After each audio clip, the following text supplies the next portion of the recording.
L'homme pâle a récemment publié ce texte sur Insta. L'enquête sur les accusations de viol a été classée sans suite. Le parquet de Paris a classé les 3 plaintes. L'homme pâle reprend sa vie.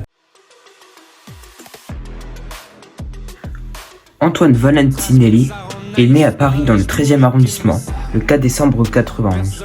Sa mère est artiste peintre et son père lit et corrige des livres dans la maison d'édition Gallimard. Son père quitte la maison et il grandit avec sa mère et ses 3 sœurs. Quelques années plus tard, il se fait renvoyer de son lycée.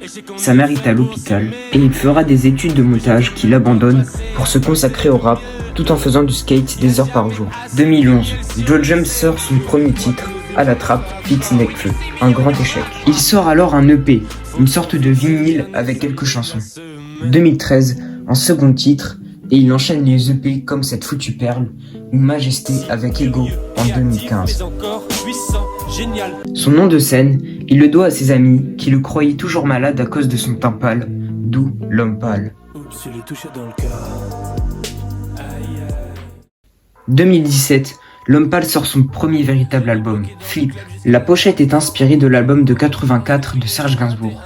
Il sera disque d'or en quelques jours, puis disque de platine. L'année suivante, il sort Janine avec plusieurs feats comme Roméo Elvis, Jean Jass, Orelsan ou Philippe Catherine. Il parle régulièrement dans son album de sa grand-mère, Janine, atteinte de schizophrénie. Elle a divorcé de son mari et a changé son prénom pour celui d'Amina. Puis elle est partie faire le tour du monde, seule, pour donner de la nourriture à ceux qui n'en ont pas. En 2019, il sort Amina, réédition de Janine, avec 11 nouveaux titres, dont Flash. Il fait référence à un accident de voiture. Ils avaient bu et la voiture a foncé dans un poteau. Par miracle, tout le monde en est sorti indemne. Dans cette même chanson, un ami de son père a été tué dans les attentats du 13 novembre 2015. Il en parle. 2020, il est nommé aux Victoires de la musique dans la catégorie artiste masculin. 2022, il sort 2 clips et annonce sur un live la sortie de Mauvais Ordre et sa tournée de 2023.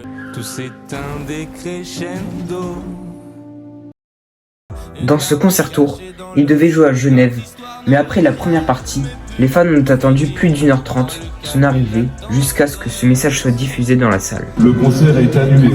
La salle est vidée. Un homme de 40 ans est suspecté d'avoir un projet d'attentat. Plus tard, il est accusé d'agression sexuelle sur des femmes.